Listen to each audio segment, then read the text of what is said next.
na ang ibig sabihin ay sa pamamagitan ng at logos na ang ibig sabihin ay salita o idea. Ito rin ay may tunay na pagkakasayan na kung saan may paggalang, pagtanggap at makasasalitan sa dalawang panig. Rule number 1, huwag manira ng ibang tao sa social media. Huwag tayong magkalat ng false information at nakakasira sa ibang tao. Maging responsable at maging respeto sa lahat. Number 2, huwag magkalat ng false information.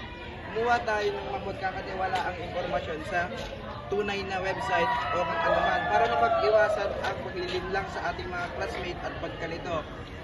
Rule number 3, huwag mang-scam ng tao. Huwag manloko o kumuha ng pera, personal na impormasyon o ari-arian ng iba sa pamamagitan ng panlilinlang. Ang panloloko ay labag sa batas at nakakapinsala sa mga biktima.